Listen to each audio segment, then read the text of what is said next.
Katarina when they took the Katarina and accepted the Ryze matchup before. So perhaps learning from experience on the Rift. A lot of power left over. I like the fact that GPL didn't try to pinch, didn't ban one and just give up either the Katarina or Ryze. They'll have their answer. We'll see if Optimus is fancying the Katarina, though, because I imagine, given the fact that it was a very recent change, probably not everyone is confident on their Katarina coming into this event. Yeah, Maple, though, for sure, very confident on. Yes. We saw him on earlier, but he still goes to the Ryze and values that power, since there isn't a whole lot left that would counter him with the Cassiopeia and LeBlanc, as well as the Syndra off the table. Almost feels like he's taking two things away from Optimus, because maybe he doesn't know how to play that Katarina. We know Maple can, and then it's like, what left does he have, really, for this next pick? What is for certain, though, is the brand coming out alongside the Lee Sin there for Levi, but Brand maybe taking a leaf out of Liquid's book here. Yeah, wildcard teams, Brand, apparently it's just going to come out here. Maybe it is the pick that they want to play up against the Ryze.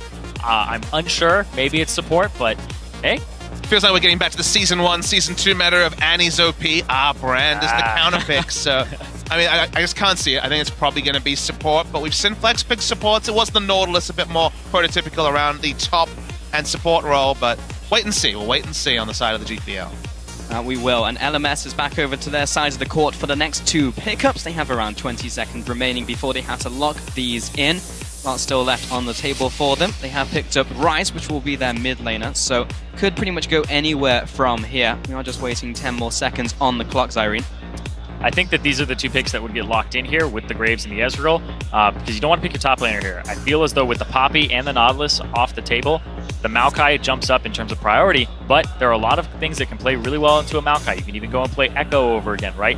Or even just change your picks up and have the Vayne. So I assume you last pick your top laner here if you are the GPL. And BB going to be once again on his trademark Ezreal, but it does open up a pretty safe laning phase for the Vayne, and they could last pick a support or deal with the fact that it'll be Brand swap. I don't really fancy Brand Vayne as a duel, and that sounds super risky. Obviously high risk, high reward, but don't know if you want to go for that, so maybe it's just a hover to show it off. But in terms of the 1v1 or just how the Ezreal lane works, Vayne was always seen as a pretty comfortable matchup into the Ezreal. Yeah, very passable laning phase. I do think you would go for it here. Yep, Celebrity, he is going to pick it up right there. And the Twisted Fate for Optimus, a little interesting. He'll have to try to infect those side lanes, but once again, last picking that top laner. Very important here for GPL. You don't want to give Ziv a good matchup.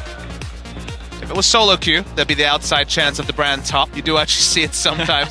If you see a melee matchup, he can just kind of E and annoy you with all the burst. I've felt the brunt of it, so I've been there, but we have to expect it's going to be a Brand. I don't even know if we've ever seen a competitive game of Brand Vayne as a duo. The brain lane? The brain lane? You nailed it. That's a good one. What's the pinky in the story, though? We were both going there. We went at different angles there, Biffy. I was going to go, it's the brain and the bronze, but, different pronunciation on that second word. There you go. There we go. We'll get into it as we get into game as well. But GPL, one pick remaining on their side. LMS, now thinking how they want to respond to this brain lane. I think it's just safety. I mean, Ezreal obviously a very safe choice. Ryze also. The Maokai we were alluding to. Maybe locked in the because they just, I think at this point, they're very unsure about what's going on. It's Kennen support. They're playing a Kennen support alongside the Ezreal here, so they have something that can auto-attack, lock down, double range lane to actually deal with it. Really interesting. I guess they don't want to play like a Zyra into the Brand or anything like that, but it is going to be the Maokai for Ziv as well, which, he's such a carry top laner. It's kind of a shame, but... I mean, it's not something you see every day coming into the bot lane. Ezreal Kennen up against Brand Vayne. We'd also had the Maokai lock in there for Ziv as well in that top lane, so he'll be facing off there, and that means that the GPL will have that quote-unquote counter pick for the top lane. And they're going to have what they want to lock in. And it's complete freedom, right? Maokai, basically anything can lane into Maokai, much like in the mid lane when Morgana was the thing, you could basically lane anything. So it could be a carry, and the Fiora is one to consider. QTV, he's known for wanting to play things that split push, that actually fight you like Jax, Aurelia, Fiora. These are really in his wheelhouse. Maybe a Yorick, crossing my fingers, but... Yeah, haven't seen too much locked of that. in. There it is. There is the Fiora finally being locked in there from the GPL, and that will be going to QTV. So that pretty much hits the nail on the head, as you were just saying, looking for that split push on the side lane. I mean, this looks like the most feast or famine team you could ever hope for on the side of the GPL. Split pushing, duelist in Fiora. Lee Sin is still a very normal jungler, but one can get ahead. Twist of Fate, and then Vayne Brand. I mean, this either goes spectacularly well or abysmal for GPL. Or they're just like, just get one person fed. Somebody get fed. We talked about they're playing individually well, but not like, so much as a team. Every man for himself. But if that's like an obvious strategy, the other 2 lanes are going to get pounded, Zyrene. Like, this is really, really tricky to pull off. If you super outskill your opponents, sure, you can make this work. But in this situation where we're kind of expecting LMS to be at least a slightly higher caliber, this is a gauntlet, let's say. I'm going to change my mind here. It is Maokai support, not Maokai top. Albus is actually taking the Kennen to the top lane. This is a really interesting matchup, and it's kind of strange because Kennen can never actually get counter-stunned by Fiora. Fiora's riposte actually waits for a stun to come through, and then will stun you. But Kennen only stuns on the application of damage, which then Fiora negates. So she doesn't apply, or Kennen does not apply a third mark, does not get a stun during Fiora's riposte ever, so she can never counter stun. So if Kennen actually wins that matchup at that point, but early on it is very painful. Definitely something to keep an eye on as we get into game there, Zyrene. But we have the full lineups, the every man for himself composition from #Firewin. Of course, the GPL facing down the LMS, who are #IceWin if you want to get your vote in on Twitter. Vote at LOL Esports, show your support, see which team can bring it home, because it will be the uphill battle here for the GPL lineup. It's not going to be an easy one, but they have the tools to possibly make this happen. Yeah, and the more I'm thinking about this, though, in the bottom lane, the brain lane versus, I don't have a clever name for this one. I don't know. Ezreal Maokai. We'll work on it. We'll work on it. Yeah, Easy Kai, whatever. Easy tree. Nope, trying too hard now. Still, Treezy. There you go. It's Treezy. It's the Treezy lane. But the Maokai, all you have to do is point and click on the Vayne, keep her locked up. Even if she goes invisible, you know exactly where she is. You'll travel right to it, and then her invisibility will come off at the last second. And while it's been a long time since there's been the support Maokai, actually way back when I was casting LPL back in spring of 2015, Allure, one of the supports that OMG had at the time, would run support Maokai very consistently with Uzi as AD carry as the lineup went. I think it was undefeated. He eventually transitioned out of the roster, but it is something that has been messed around with in competitive play. You know, the kit does lend itself to being a support, but it's optimistic, you'd have to say. I do want to see what happens here, right? Because it's optimistic to think that he can W onto the Vayne, and then the ganks come through from Karsa or whoever, but also, BB, it lines up a Q and an Ezreal ultimate if you time it at the same time and you have that synergy. Is it optimistic for Optimus to take the TF into mid lane, though, up against the Ryze here? Because we were like, oh, what's he going to pick? Because Ryze was taken away. Does he have the Katarina? And then we've got him actually picking the TF here, looking to affect those side lanes. But it's worth mentioning that Maple, once again, bringing out the Colossus. No, not once again. He stole it from Bjergsen. He had never seen it before, remember? And he was like, this is pretty good. He's like, this is pretty damn good. I'm going to play this now. Doesn't need the Storm Raider Surge, and ends up taking it from him. He talked about all-in trades with the Maokai. Courage is of his own. So yeah. A bit of shield to go in, but this should be a very painful lane phase, because to me, this should be Brand basically being able to 1v2 the side here. Obviously doesn't want to eat multiple auto attacks from the Ezreal, but otherwise, he might actually be the pressure in the laning phase to just get Vayne through it. Yeah, and the fact that it is a Vayne lane that has double ranged against a melee in it, that's really favorable for the Vayne. They'll get her to that mid-game. Vayne doesn't spike like she used to. She's a 1-item, 2-item spike champion very, very early on. We saw it earlier where she got like a 600 crit plus the true damage bolts on top of it at 2 items. Like, that is absurd to actually have that much damage that early. She's really the only AD carry that can have those types of crits off a tumble. And I'm a bit skeptical about the switch over to the Cannon in top, just because Fiora traditionally has done well in these sort of matchups. This is actually a matchup where, especially if we talk about 2 items, let's say a lifesteal item like, for example, Ravenous Hydra into QSS, Cannon can't really do anything. He can only run away. The all-in will not kill. You get a lot of value in this matchup out of Riposte as well. So I'm skeptical. Now, Ziv is a fantastic top laner. He's looked good this tournament, but it's a pretty big gambit to actually swap in the Cannon against specifically Fiora. Yeah, the Fiora is a really frustrating matchup. A lot of matchups into Cannon like Fiora and also Aurelia go really well for the Fiora once she hits 1 item, and Kennen just, you're going after Proto Belt, not very good in terms of the effectiveness of that versus whatever she's going to pick up. You get ganks, you get a couple of kills, you teleport out, it works out, but if you just kind of lane to lifesteal item, it's painful times. Yeah. Now, with all that in mind as well, we were looking at the top lane, and Ziv did get the upper hand. It froze in an awkward situation for QTV, and he got poked down. So he'll go back to base, teleport back into the top lane now, and the wave is still frozen there. But he also teleports back in with a Ruby Crystal. This is where it's a complete waste unless he gets something for this, because if he's TPing into this wave, now he's going to walk up, pick it up, he's going to have to waste time because it's slow pushing back towards him. And It's like, just count how long it takes for him to actually pick up a CS here, whereas maybe he could have been able to walk it. I mean, lane control's definitely been one of Ziv's strong points for a long time. This guy is certainly a colossus in his own region, and one of those top laners that we've wondered how he would do in LCS regions or in other regions around the world. So, re-signed though, so he is committed to AHQ for at least another couple of splits.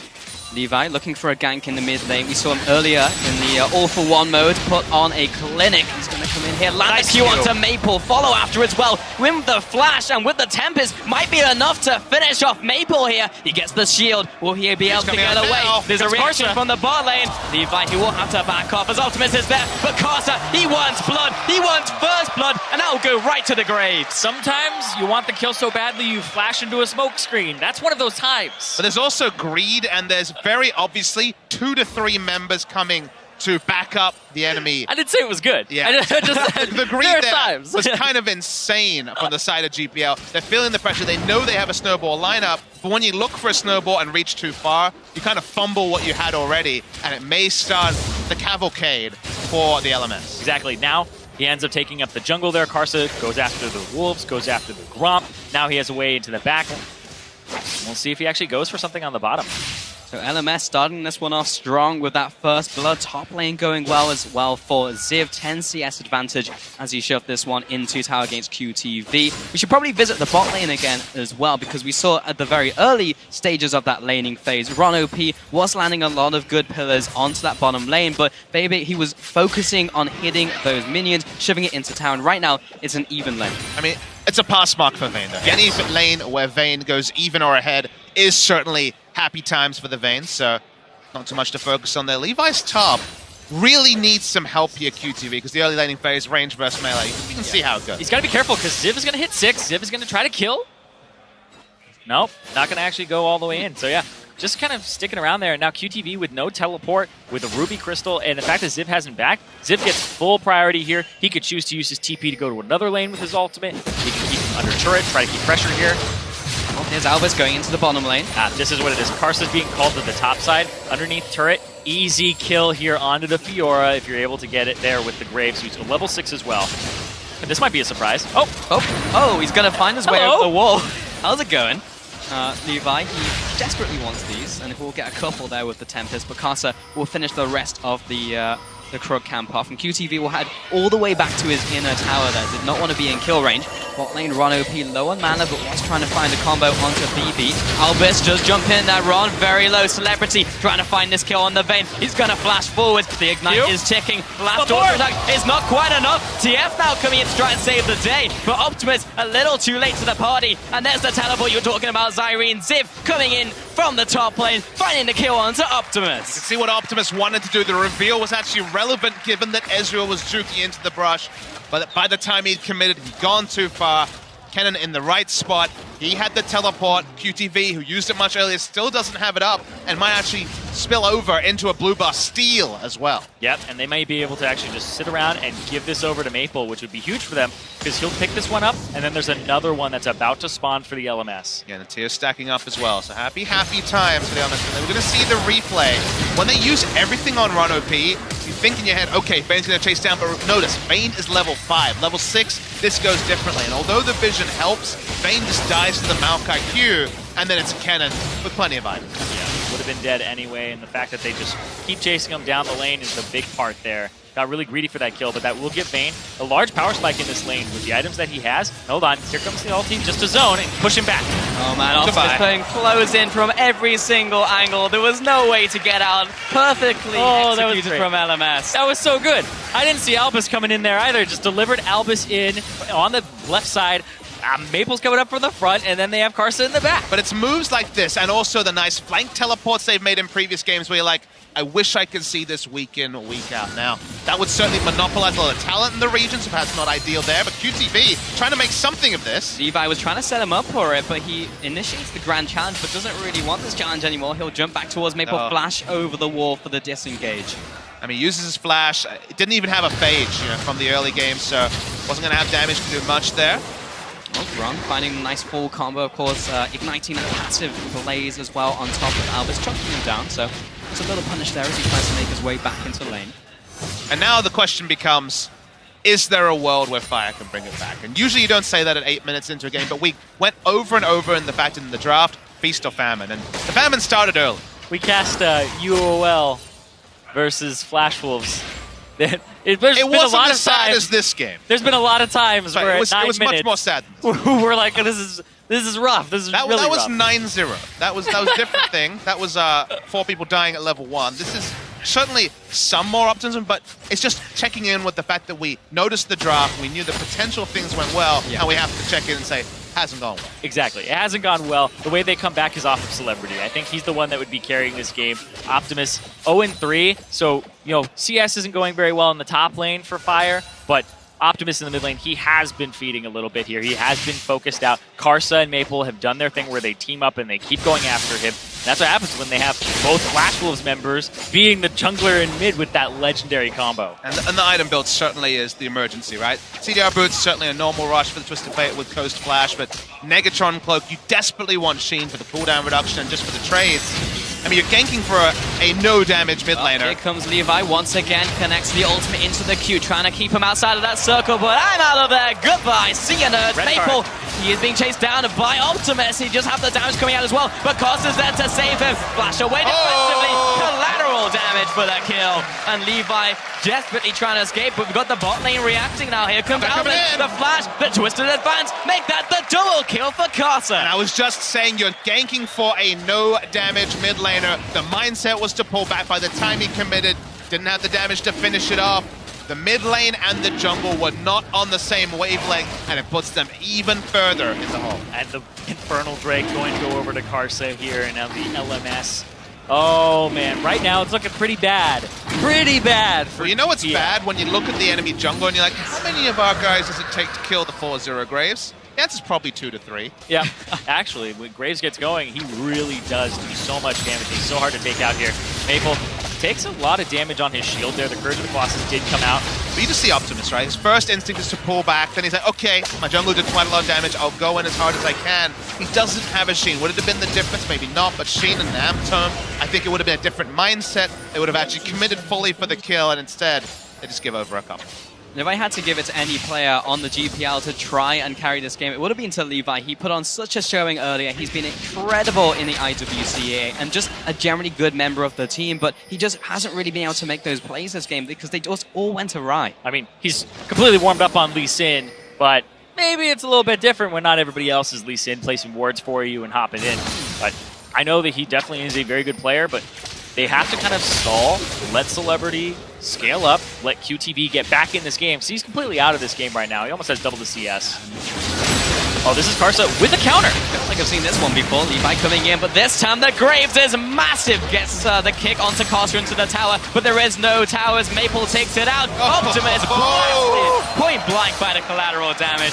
QTV initiating the grand challenge in with the riposte, but it was mistimed on the predict. Doesn't get the launch damage. Maple, he's up against the wall, prevents the final vital from being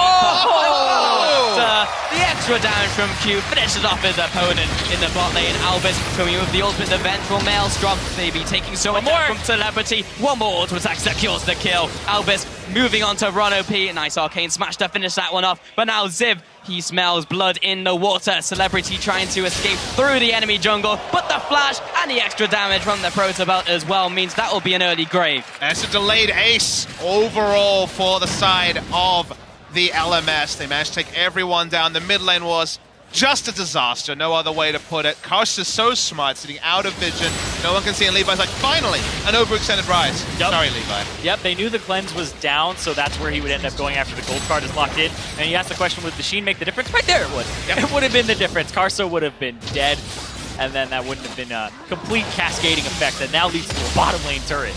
Oh boy. Karsa is gigantic. 5-0-1. Levi tried the play again, and this time he basically got one shot by him. Oh, Ziv is just in the enemy jungle. Yeah, he's found Ron OP. He doesn't have the stun up just yet, but he even burns the ultimate, adding insult to injury. Celebrity does find the stun against the wall with Condemn, but Maple being there, not a fight that Celebrity wants to take up. He didn't even have to use the Protobelt that he has in the inventory for a little bit of extra burst. He had that for an escape in the future, if necessary, and this is kind of the silly season at this point. This is the game very much just almost being completely out of it. We're talking about almost 10,000 gold. It's about 8,000 at 13 minutes in, which after all the changes to gold snowballing in the 2016 season lets you know that this certainly is completely out of the way for the GPL squad.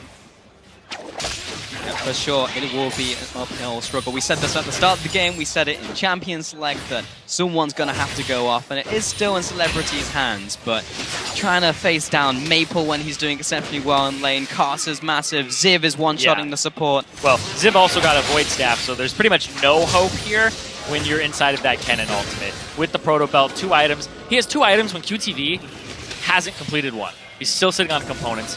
And Optimus has got a couple of Dorans and an Amp turn, so that's pretty cool. Yes, he's got that going for him. That's what I would call that.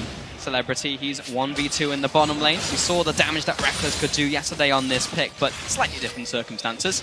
It's Carter and Maple pushing down this bottom tower. When you're up against a Vayne, having 2 point-and-click CCs on your team is everything you need! Oh, yep. Oh. I like the disappointment in your voice, Pauls. Well, I mean, I was looking to him to be the carry of the team, for him to go off, and then he just kind of got blasted. The tower. Is that your GPL bias coming out? Yeah, GPL bias coming out here, mate. Maple being kicked into the tower. Run OP, can he get the kill? No, he cannot. Finally shut down Albus and Carter. 2 men against the world. Run OP's very low, but Optimus trying to find a kill and return onto Carter. Wildcast lives up to its name and finds a kill. DB in there at the last minute as well, a 2 for 2. But this game, you can see Ziv topside takes a turret during all of that. 5-on-4, still ends up going even. Still, LMS, they're getting further and further ahead. They have a kill a minute. They are just on fire right now. 15 minutes in, 10k up, and it's just going to get worse with this turret going down. Top lane, Minion Wave is up there as well. But kind of the amazing thing is the first slaughter of the tournament, true slaughter, which is what we're seeing here, is in LMS versus GPL. That was the LMS versus NA yesterday.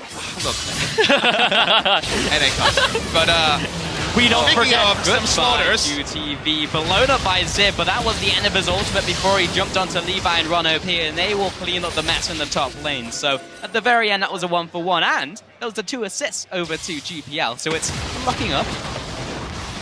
Having assists there's on only one way, kill. guys. There's only up for the side of GPL. Happy mode casting engaged. Right there. Ends up going straight after Maple gets kicked in. Doesn't get that last Q under on OP. Just a lack of damage, honestly. People like Optimus way behind in terms of itemization. Going Negatron Cloak as a Twisted Fate usually doesn't mean much because his base stats are so low that he doesn't really have the health to interact with the magic resist. And now he has an Abyssal Scepter, which his wildcards very much outranges the Abyssal Scepter aura, so it's kind of an emergency purchase he was forced into. And it doesn't help anybody else on his team. It feels bad. Albus going in for the initiate. Levi goes in. Levi goes out. Back to base. QTV trying to get out of the way as well, and we'll have to hobble back to that spawn pad. Well, we've been talking about how good the LMS have looked. Albus yesterday on the Sonite, even today on the Maokai going for the redemption. They just look so good right now. And they're going to the left side. They're going mid. Hey! Juked. The old switcheroo back into the mid lane, taking that one out, just styling on the GPL right now. Well, Maple was one of the most creative users of the Rise ultimate back at World when we were first seeing the champion come out, besides Exile in the EU LCS, and started getting picked up there by the end. But he's been very good with that ultimate. And it's a skill cap that hasn't really been explored. Most people use it pretty predictably, but I love the people that fake it out, that don't take it or take it for a rotation in this case. Really cool to see, and it's something that will continue to be developed as we see more Rise. Because guess what, guys? Judging by games like this, and of course, just where Rise is, another Rise rework, another Rise OP situation, he's pretty damn good. Yeah, he's going to be around until that next rework that we have scheduled. Yeah. 4th time. Is that 6 months from now? Or? I'll keep you in suspense. Thanks. Let's get back into this one as Albus finds another kill. The point and click into death on Ziv annihilates the entire lineup of GPL. That was disgusting. Cannon, baby, right in the back line. It's not even 20 minutes yet. They can't survive. They have families. They can't even surrender. Well, at least Optimus found 1 kill. Pad out that scoreline. There you go. Good job. But this is 18 minutes in. As you said, they can't even FF. Albus onto this tower, the rest of his team. This is going to be one of the fastest games of Professional League of Legends ever.